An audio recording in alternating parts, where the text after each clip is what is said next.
The oldest and strongest human emotion is fear. And the oldest and strongest type of fear is trepidation of the unknown.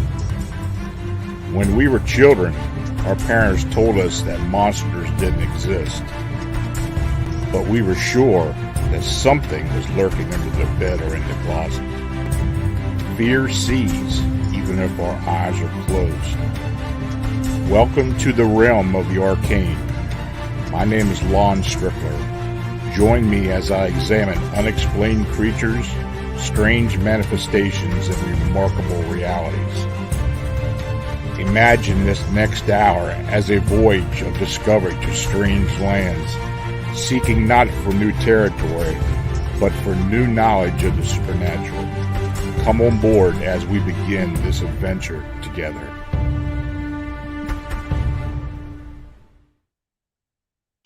Hey folks, good evening and welcome to another episode of Arcane Radio, where we explore the unexplained live on Beyond Explanation. Now, I'm your host, Lon Strickler, coming to you within a cannon shot of historic Gettysburg, Pennsylvania. Now, before we get started, I'm going to again ask you for a favor. Arcane Radio and Beyond Explanation channel is made possible by you liking, subscribing, and sharing our programming. With advertising budgets during this COVID downing and increased use of limiting technology has been more and more difficult to finance this venture. So as a result, super chat donations are essential for us to continue offering our unique content. So your consideration is very much needed and appreciated. So this week I did receive another sighting from the Chicago area. Now, this was an older sighting, but it's significant for a number of reasons, but I'll go into that when I talk about it. I received a telephone call from a gentleman who I'll refer to as JD. Now, he called in regards to a wingbean sighting he had on September 5th, 2011, which was actually Labor Day. This occurred during the same 3-month period in 2011 when 3 previous wingbean humanoid sightings were reported on the MUFON CMS. Actually, when our investigations initially began. So at approximately 4 p.m. Central Time, the eyewitness JD was getting off the metro at the intersection of South Jeffrey Boulevard and East 67th Street in Jackson Park Highlands, which is in South Chicago. There was a mobile gas station, and actually it's still there at that corner. JD noticed an unusual flying being approximately 100 to 120 foot above him, adjacent to an apartment building in the vicinity. So he describes the entity as black in color with bat-like wings, a small bulbous head, and what seems to be tentacles extending from behind it. Now, he states that it was definitely biological and seemed to be looking down at him and others. Now, he began to follow it as it made its way over Jackson Park and the golf course. And as he continued to follow the entity into a stretch of trees, the entity rolled and displayed what he described as an emerald green light on the underbelly. Now, during the entire time, the entity never flapped its wings, which is standard for these sightings, but flew up and down in altitude.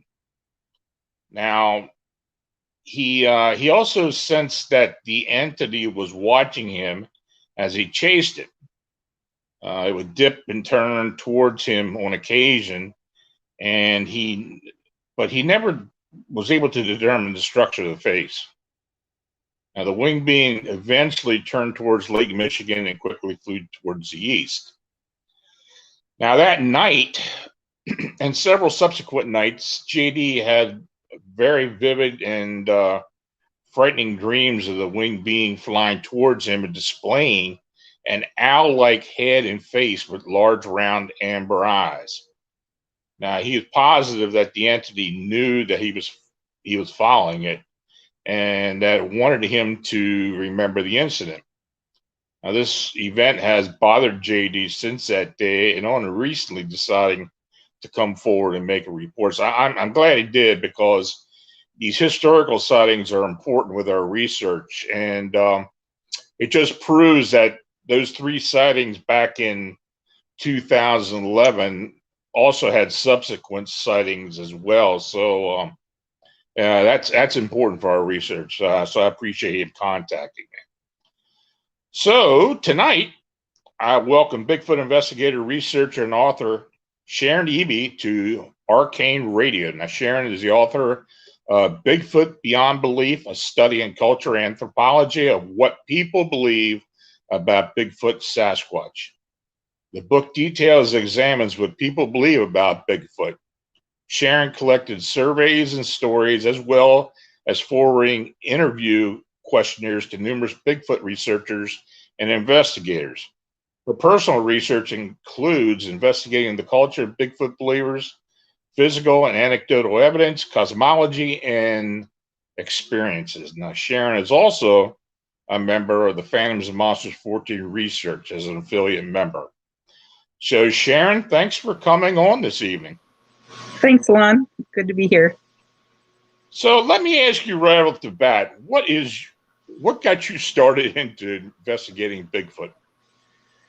You know, I was interested in the topic since I was, in my youth, and I used to read about Bigfoot and UFOs and all that stuff since I was young.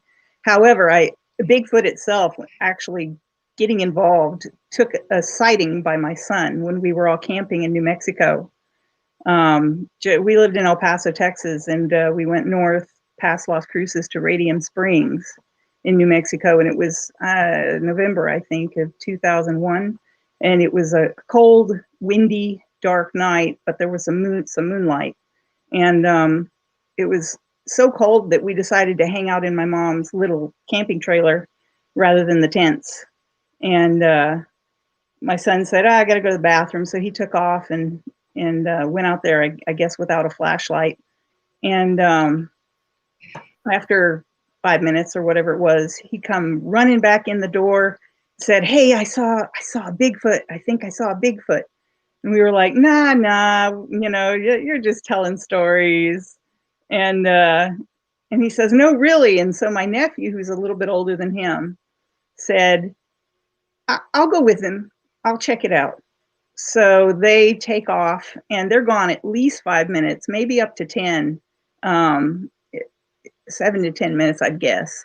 And then all of a sudden they're crashing through the door, falling over each other, and screaming and shut the door, and get in, hurry, shut the door.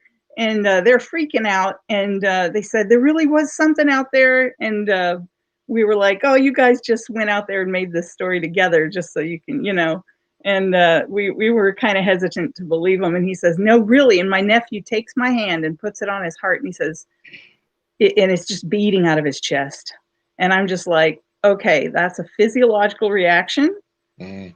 And this is something's happening here. It's not just, them getting excited to tell a story.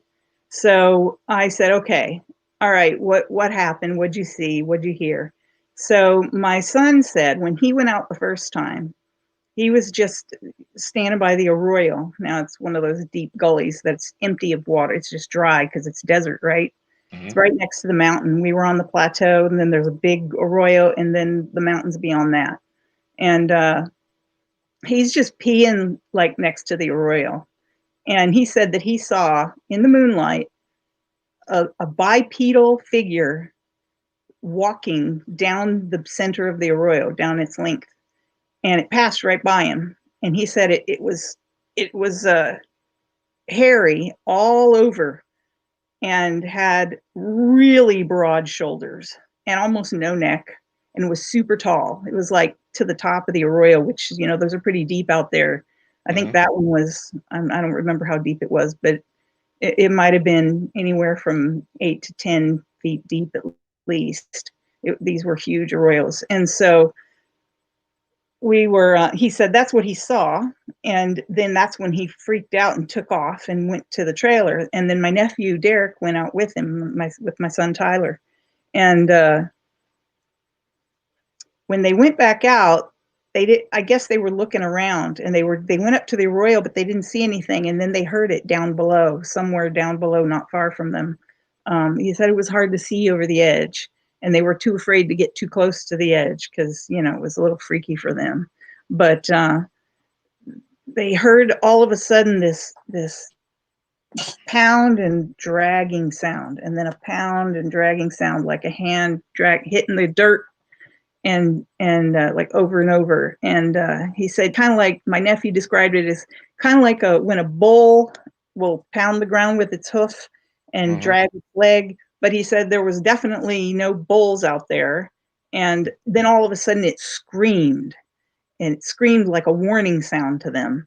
And he said it went right through them, like through their entire being. He said it didn't sound like an animal he's ever heard, and it didn't sound human either. It was kind of like a mix between the two, super loud, and it reverberated his guts. He said it felt like extremely low frequency was going through him. And it just shook him up, and they took off running. That's when they fell over each other trying to get in the trailer. And so everybody was afraid. Like there was like this sense of fear in the room. You know how fear can become tangible? Like you can feel that energy in the room. That's exactly how it was in that trailer after they told us this story.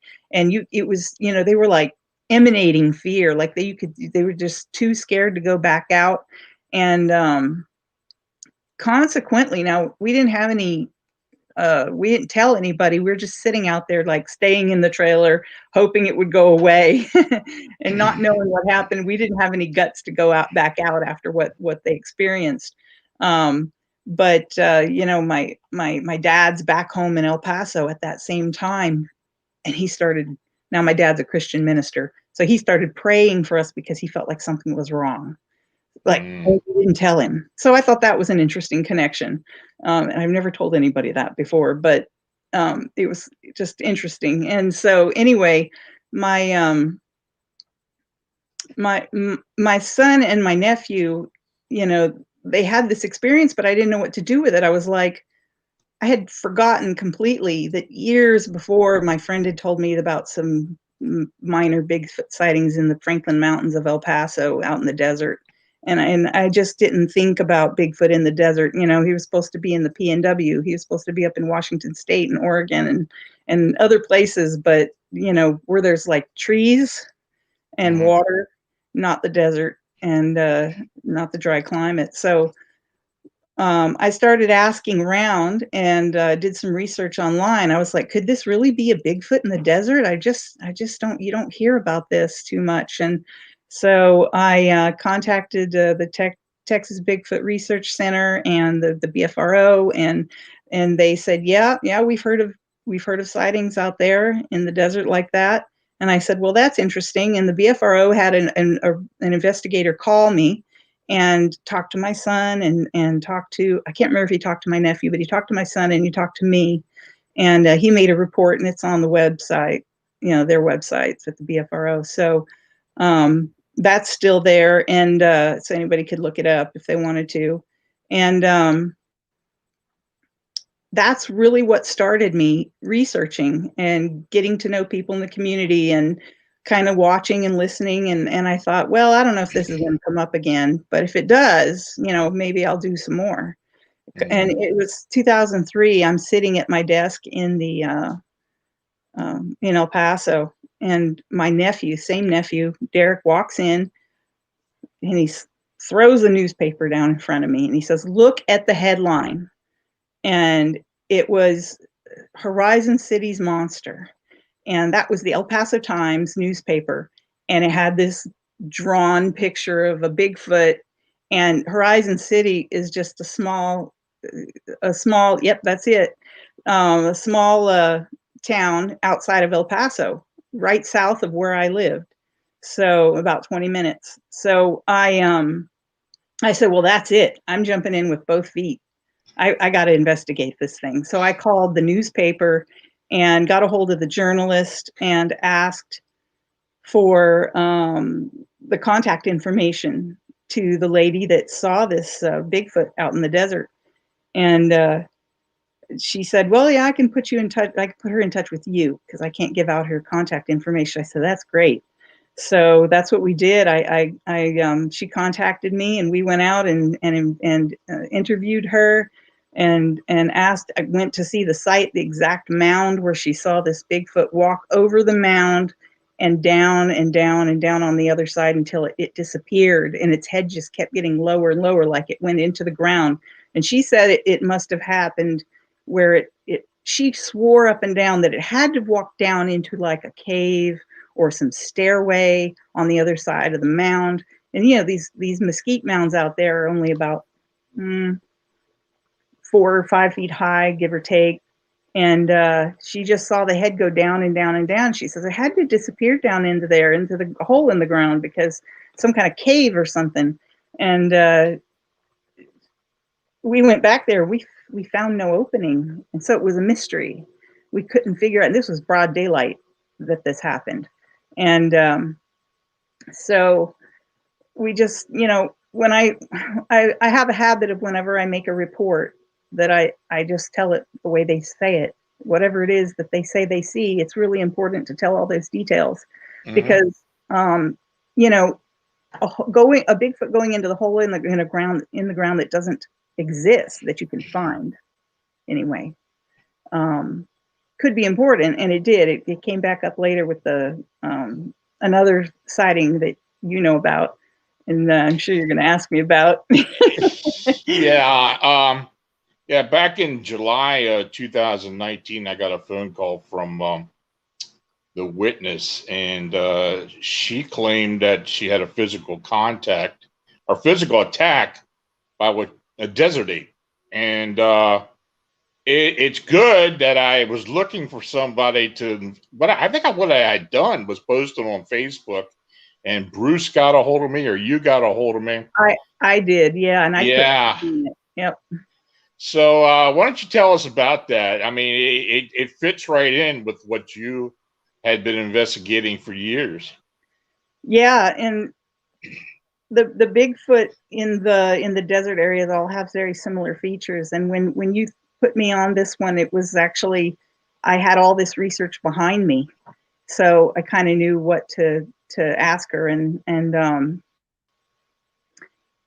she says, this is Juliana Perez is her name, and she was out. Well, let me back up.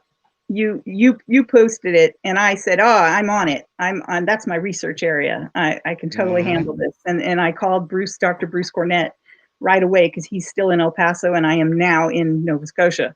So I was a little far removed, but we stayed on top of it, and sent him to call her and talk to her, and then also go out to the site where she had this Bigfoot attack. And you don't hear about Bigfoot attacks too often. And when you do, it's disconcerting, because a lot of them are, so benign. But this time it wasn't. And she had pictures and of her legs where she had scrambled through the brush and trying to get away from this thing. But what happened is that we found out, and I didn't get to go until, just over a year ago. So this was summer of 2019 when Bruce went out with her and got to see the site. And I went out in early 2020. So about 6 months later or so, 7 months. And she showed me how she and her husband and their 6-year-old little boy had been east of Horizon City, out near the mountain. And there's this place where there's a big tree and some runoff by the road where water collects and runs off. And so you can see in some of the pictures, there's a lot of tall mesquite bushes and some trees here and there. And basically, they went out to stargaze, and all three of them She and her husband and her son, and they parked the car on the road right next to kind of where the tree was, the largest tree. And she says, I got to go to the bathroom. So she went out around the tree by herself, except she had the dog with her. And she did what she needed to do. And when she was done, the dog started taking off down to the south along parallel to the road, but on the other side of the brush. So there was a lot of brush between the road and where she was. So you kind of had to walk around it to get through. But she was going after the dog. She was calling him, and she caught up with him. And she said that she finally caught up with the dog, but it was like looking down towards the ground, and she heard it whimper, like the dog was, like it was just getting scared, and it started to take off. And she looked, and she saw a hole in the ground several feet wide, and coming up out of it, she just saw like the head of this creature with all hair, and its hands kind of beside its ears, but palms facing up, kind of like it was pushing up. She thought maybe it was trying to push up dirt, but she didn't see any dirt in its hands, just this position. And it started rising up, and I guess somewhere in there she also heard breathing. And she said that she didn't want to wait. It was a very long, slow breathing noise, and she didn't want to wait for like a third breath. She knew she'd be dead. So she started getting, oh man, I got to get out of here. She saw that and heard that, and it started coming up out of the hole towards her. And she says, oh, that's it. I got to get out of here. She turned around to run, and it come up behind her. And as she ran, it reached out to touch her. And it just barely touched her lower back. And she kind of, flailed back a little bit, and or forward, I should say. And she was taken off running as this was happening, and it left marks on her, and she didn't know that right away. She didn't even feel it except a light touch. But what happened later was important, and I'll tell you that in a minute. But she took off running to the north to go back towards the tree where she came from. And it was behind her, and she wasn't sure where to go. And the next thing she knew, she thinks it ran around her, because then it was standing in front of her in the only opening between two trees, and or mesquite. And she wasn't sure how she was going to get past it, so she turned back again. We theorized later maybe there was a second one, because it was suddenly in front of her, and it had to move like lightning to get past her and get around her. So we weren't sure if it was the same one or a different one. But so, you leave all possibilities open. But and there's other hypotheses about, how it could get from one place to the other faster than her running or not. But it gets into the paranormal, and right now we just wanted to treat it as, your standard flesh and blood creature. And it was, so in front of her, she turned around and started going back again towards the hole where she had come from.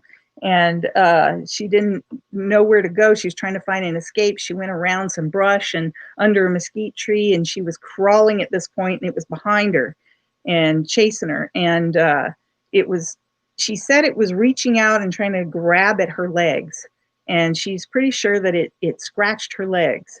But there were also scratches from the mesquite. So she kind of showed me, and in my next book, I'll have pictures showing exactly which mark she was sure that was it versus the brush.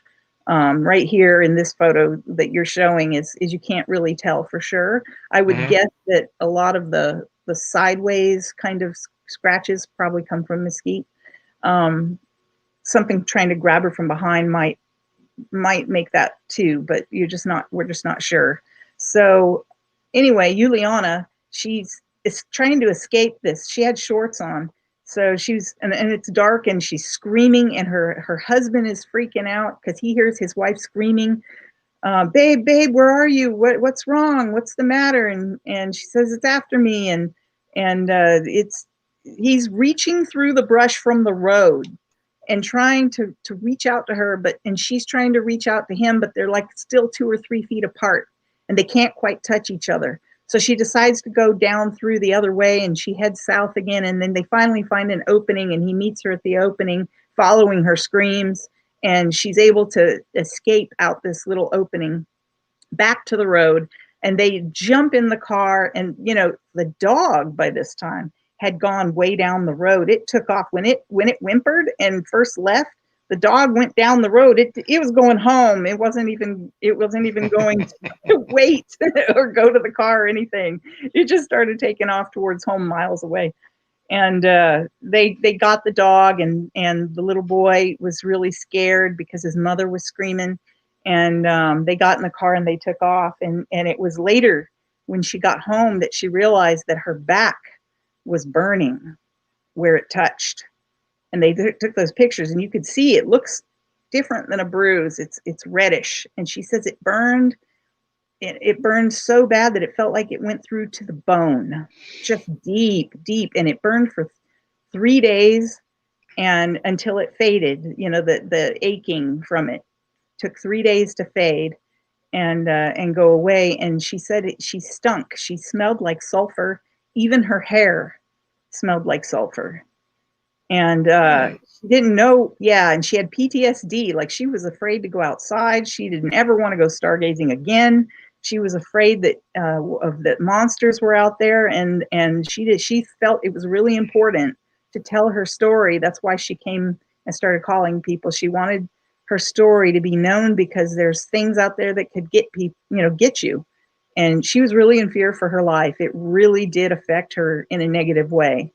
And I talked to her about that for a while. And when I met with her and her husband and her son, and we went out in daylight, and it was quite a while later, and she was with us, so she was able to go out there in the daytime.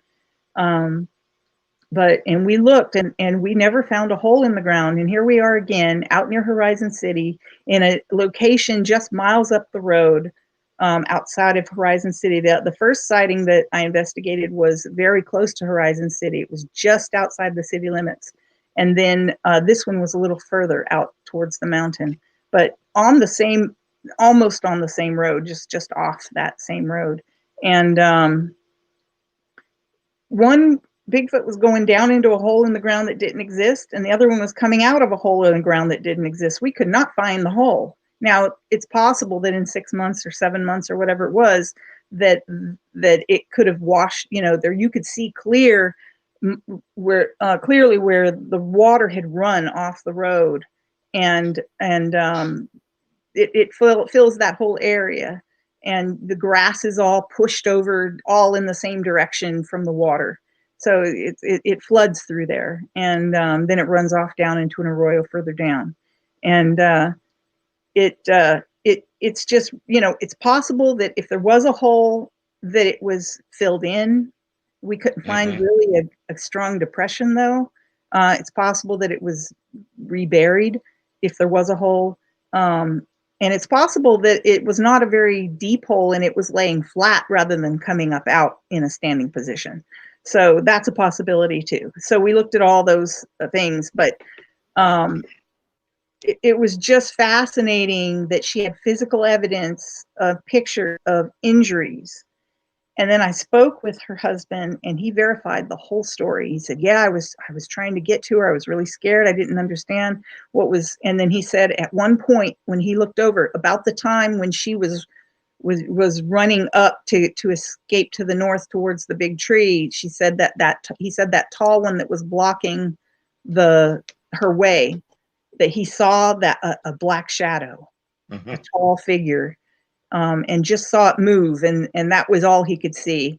And it went kind of towards her, and she turned around by that time. And so he saw that, just barely, but he saw it in the moonlight. And the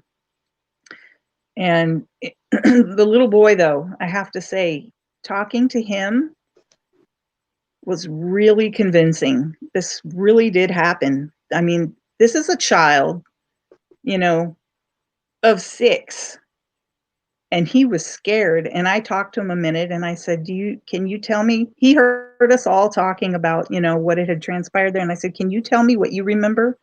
And he got really quiet, and he put his head down, and I said, It's okay. If you don't wanna tell me, that's okay." He says, "I do wanna tell you, but I was just really scared for my mom," and he started just about crying, and then I was gonna bawl, so I just didn't even have to.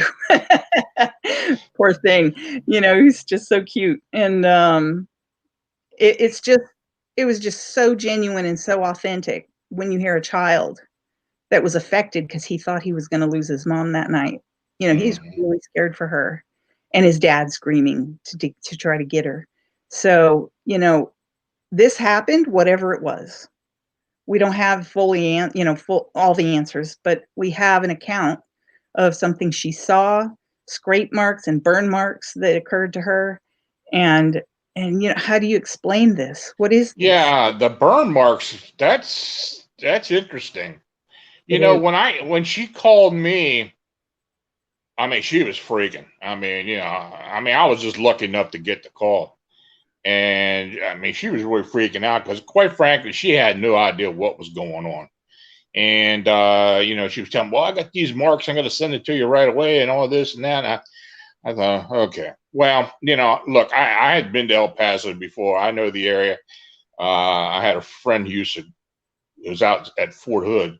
And, I know you used to go across into Mexico there at Juarez and all. But I had never, I had heard stories, but boy, I was lucky to get a hold of you. And folks, it's in the book. The book is fantastic. It's a huge book. It's got everything in there. I don't think I've ever had a more comprehensive Bigfoot book. It's over 500 pages. It's a lot in there. But anyway, It is. the this you said it took 4 years to write this book.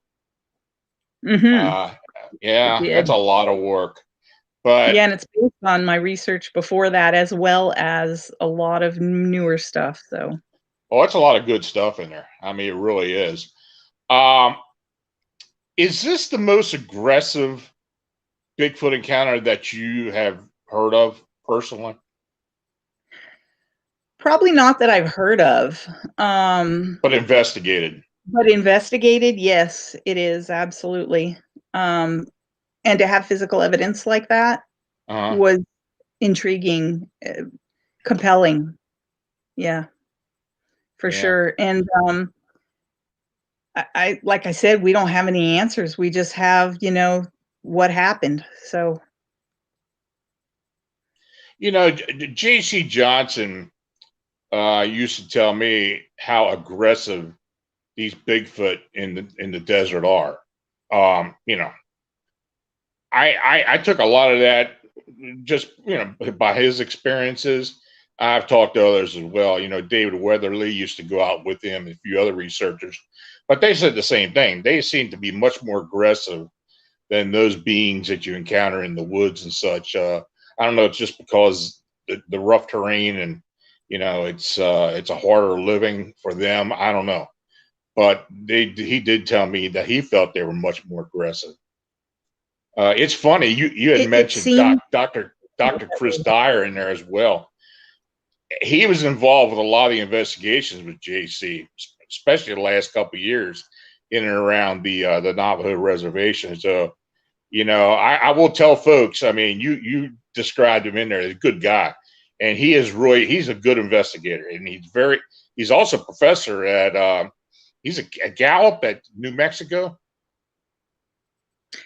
Yeah, yeah, he's in Gallup. Yeah, I spoke to him recently on email. Mhm. yeah, good guy. So, and he's another one of these few scientists that believe the phenomena, and so. But Yeah, it was fun working with him. yeah, Go ahead. I just think it's interesting that you had been involved with this area, and then something like this came up. But it kind of reinforces what you had been writing about from the very beginning. Yeah, it's interesting because I have noticed a pattern in how they move through the desert. You said, maybe it's because of the harsh environment. I had Mhm. come to the same conclusion quite a while back. They tend to follow mountain ranges and ways, and water's kind of scarce in the desert. You can chew on a cactus pad, but you know, open up a cactus or something, but otherwise there's not a lot of water out there. And you can dig in the right places in the arroyos, and you can find wacos in the mountains, and different things, but it's difficult. So there's with scarce water resources and a large body that would probably require a lot more water. There was in Horizon City, there's a small lake out there that was man-made, and there is a story. Everybody out there says, "Hey, have you heard about the Bigfoot that they saw drinking out of the lake? It kneeled down and was scooping water." And I'm like, "Yeah, I've heard that one lots of times." And it's just, everybody knows that story, and it's and not surprising to me at all, because they got to drink too, I suppose, if they're flesh and blood. And that's Yeah, another big question. there's another report I sent you back in July of 2020 of, and this is a kind of a strange story, but these small hairy hominids that were observed by these fossil hunters out in West Texas. Can you tell us a little bit about that? Oh my gosh. It's been a while since I did that one. Yeah, I think it was him and his daughter went out. It was in West Texas, and if I remember right, I'm trying to remember the exact spot though. But It was near Fort Stockton in the Davis yeah, Mountains. that's right. And they were hiking out by the mountains, and he showed me aerial photographs of where they were.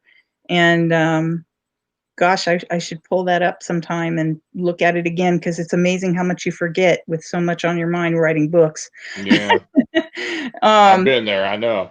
yeah, and my memory's not the greatest, but yes, they saw these tiny, short, little hairy hominids, crazy sounding things, just almost like you almost think they belong to the fae, or the fairy realm, but they look like little tiny hairy dudes. I mean, almost like Bigfoot, kind of, but not. So I don't even know what category to put them in, but they were really short, really small little guys.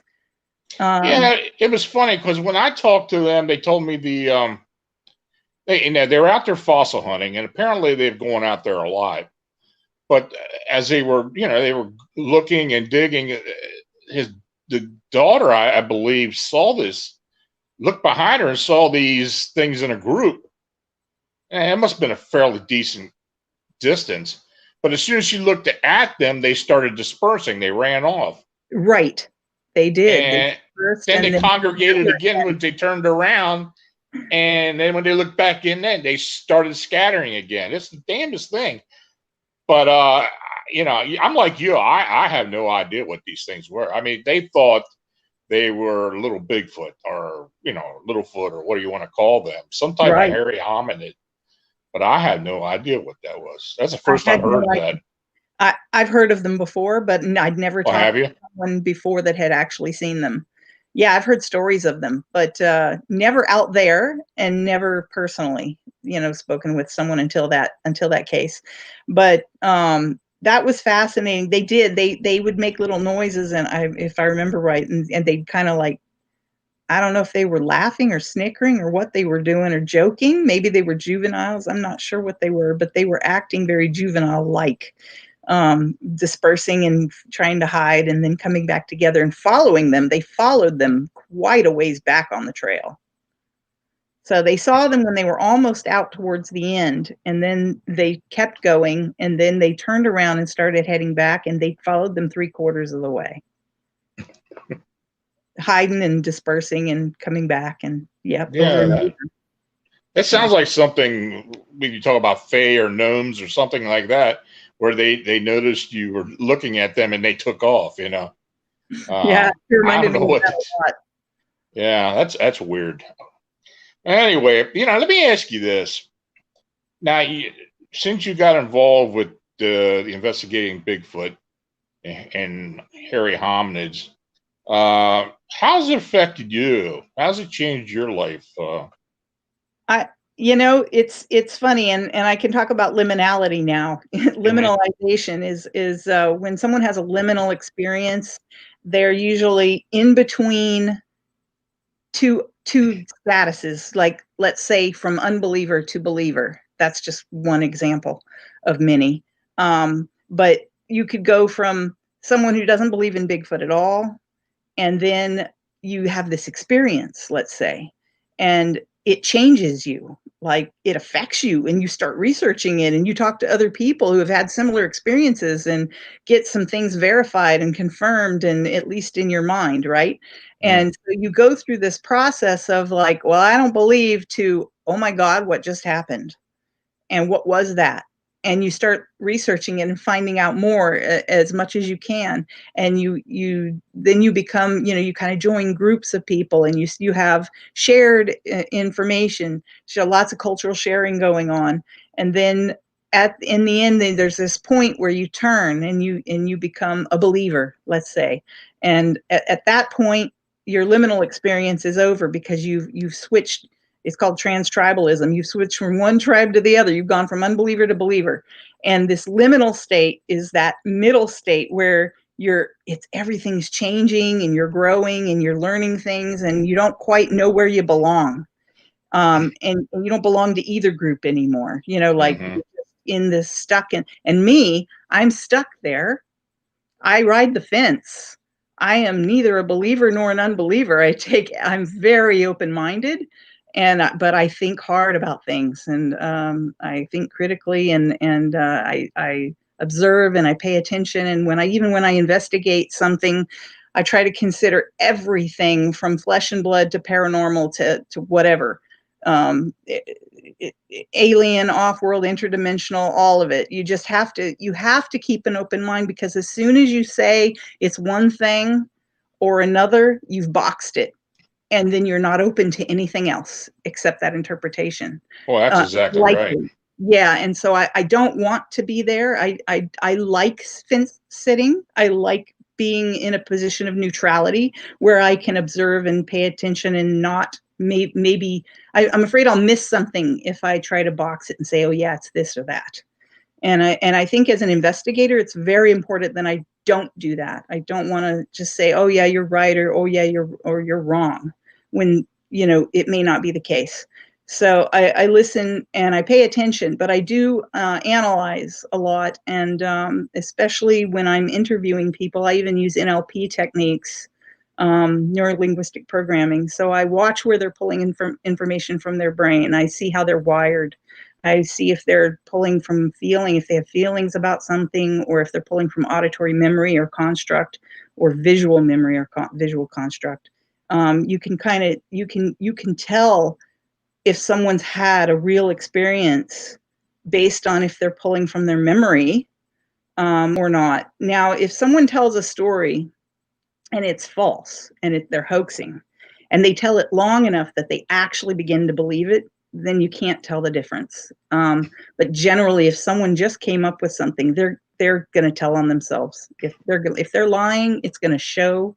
It's going to show in a handwriting analysis. It's going to show in their speech, and the things they say, and where they're pulling information from in their head. And so I look at all of that when I interview people. Mm. Um, so you know, most people that talk to me don't realize that. I just use these techniques quietly, and just because I have experience with them and some training.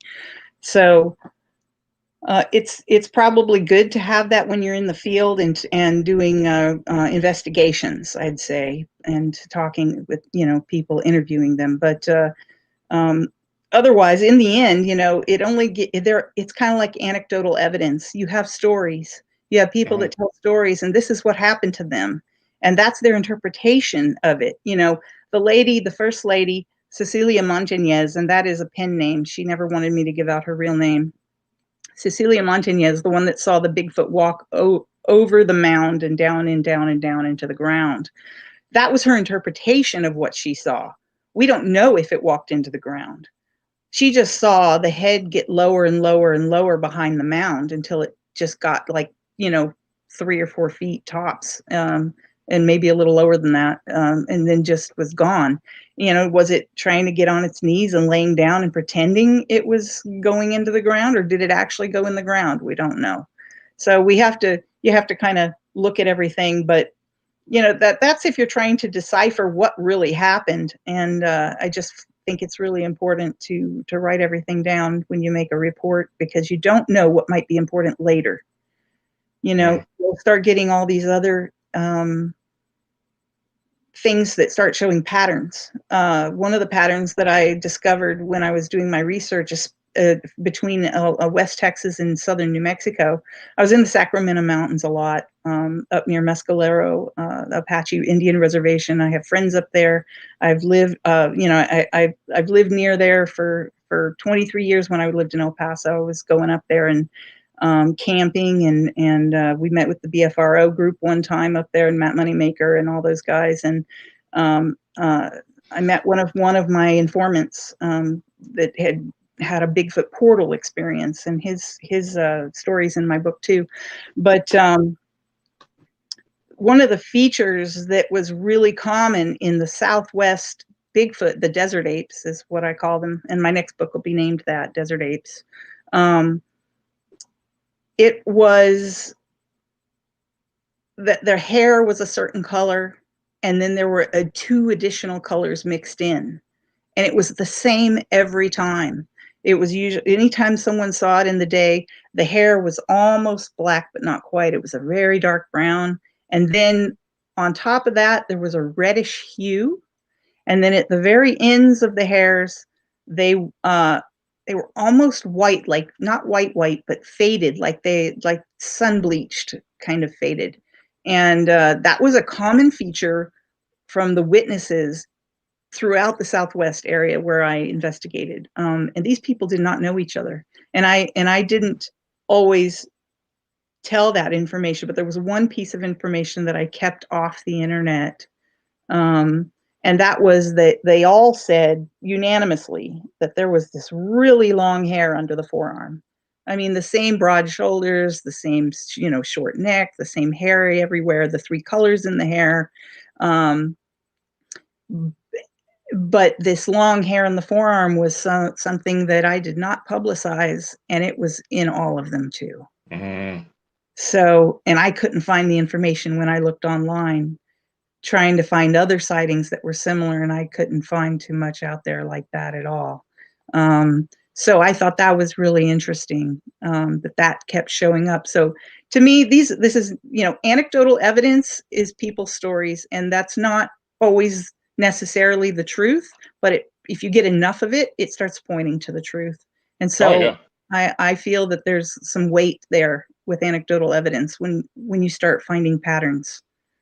So yeah, I'm kind of in the same boat. When I had my sighting in '81, I had heard of Bigfoot. Of course, you heard of Bigfoot. That was about the time when the movie came out down in Arkansas. The Fountain Monster, and I saw this thing. The thing was close to me. Thank God it didn't scream at me. My Lord, but it was bad enough. I'm looking at this thing, not knowing what it was. Looked more human than it did ape. But anyway, I really didn't know what I was looking at. And as years went by, and when I started getting more and more involved, because look, that's what put me over the edge as far as starting to get into cryptids, because I was actually a paranormal investigator, just doing hauntings and such before that. But since I had that experience, I wanted to, look into it a little more, and really went head first into it. But then this thing came up about, are these things real? Is this an actual being? Was this something that I just thought formed, something that maybe I manufactured in my mind or such?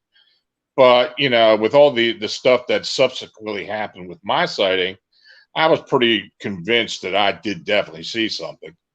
But, as years gone by and I've talked to people, it's pretty clear that Bigfoot in general does fall into two categories. I believe there is a flesh and blood that is indigenous to the degree, and then there's a flesh and blood that somehow is able to possibly move between realities, or just somehow is supernatural, because the evidence is there from what, and like you said, it's anecdotal, most of it. There's nothing really to prove that. Correct. But after all the hundreds and thousands of tales and stories and such, it's pretty conclusive that there's something out there that we really don't understand.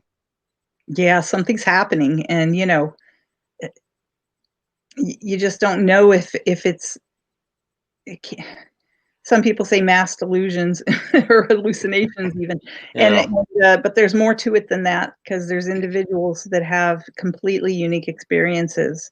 But there's these features, these core features that are common. And, you start getting into archetypes, and you wondering, how much is locked up in our DNA, and maybe we're seeing something from the past, or that's, whatever. I mean, there's just so many hypotheses out there about what this could be, especially when you start going into flesh and blood versus paranormal, or, is it alien, or is it a pet of the aliens, or is it an interdimensional being, or, are they creating portals? Do they have science and scientific, technology beyond ours? We just don't know. It seems odd that it's not like they look very advanced. They look like a hominid, or an ape-like, with a lot of ape-like features. And there's some hominids or hominins even that have ape-like features. The small, the hobbit from the Isle of Flores, those fossils that they found of these small 3-foot high little people had wrist bones that are apes, more like an ape than a person, than a human. And Neanderthal, who mixed genetically with Homo sapiens, up until about 24 to 28,000 years ago, when they died off, Neanderthal had rib cages that are much more ape-like, more conical, and humans have a barrel chest, barrel-shaped chest cavity, and their sinuses are completely different, and it's just amazing. They're short and stocky. People say, "Oh, Bigfoot was a Neanderthal was a Bigfoot," and I'm like, no, they were much more like us in their size. They were shorter than us, in fact, in most your average human today. They were shorter than us, so 5'5" or less maybe, but very stocky and made for cold weather. And we don't know exactly how hairy they were, but I don't see that. Not when you look at the evidence. These things that people are seeing are not Neanderthals. They may look Neanderthal-like, or somewhat human, but they are not human, and they are not Neanderthal. They're something completely different. Yeah, they are. They have a lot more ape-like features too. Yeah. The one thing I really found fascinating about your book was your belief studies. The demographics you used, and it's intense. I mean, it's extensive as well. I mean, it's something you don't see too often in a book about Bigfoot. And my goal was to study the believers in Bigfoot rather than Bigfoot itself. Yeah. And that's unusual, but it's profound. I mean, the range of answers that you received. I mean, what did you get out of it? What did you discover by doing that? Wow, that there is a whole gamut of information that people believe. Things that just don't mesh together. Some are absolute believers in, you got the disbelieving skeptics, and say, they call themselves Bigfoot researchers, but they don't believe in Bigfoot at all. And it's perplexing to me, but why they keep going, except maybe to try to disprove it. And, there's to a certain degree, when you're skeptical, you're supposed to falsify information, but not to the point where your belief or disbelief, which is a form of belief, overrides logic or evidence. And anyway, there's, you know, there was 23 Bigfoot researchers that I did a semi-structured survey with, you know, and I asked them 7 questions, you know, all the same questions, open-ended for the most part. And it was, their answers were fascinating. And then I analyzed their cosmologies, the things that they probably believe when it comes to the world, the universe, you know, and what is the world? How was it made? How did we get here? And what is our place in it?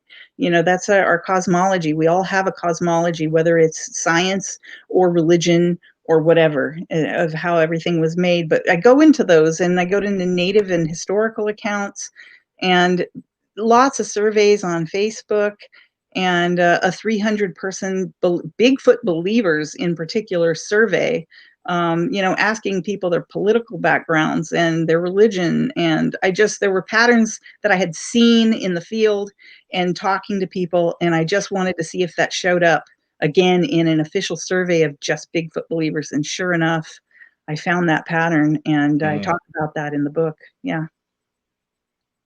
Yeah, it's an interesting study. I mean, it's really detailed, and I just found it fascinating.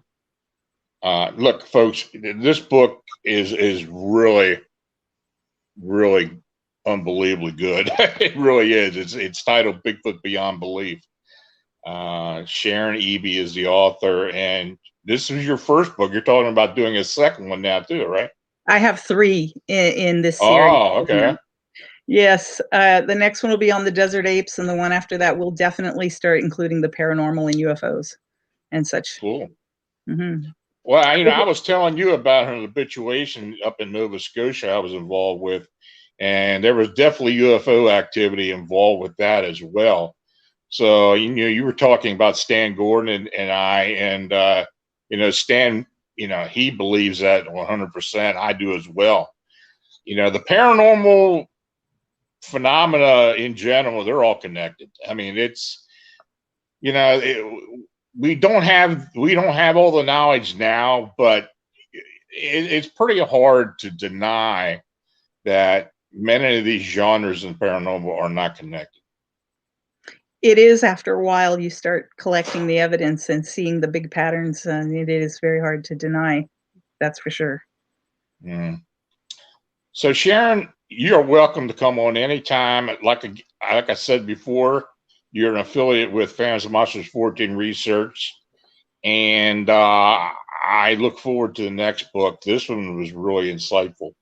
I do ask people to go out and get this. It's very good. Thank you. So you know, once again, you ever want to come on, all you got to do is let me know. Okay, might do that. Okay, no problem. Thanks again. It was a good show. I really enjoyed it. Thanks, Lon. It was a lot of fun. You take care. You too. Now, if you have an unexplained encounter or sighting, feel free to contact me through the Phantoms and Monsters blog site. I want to again thank Sharon Eby for joining me this evening. And thanks to each and all of you for watching and chatting. If you made a super chat donation, it's very much appreciated. Your support is what makes this all possible.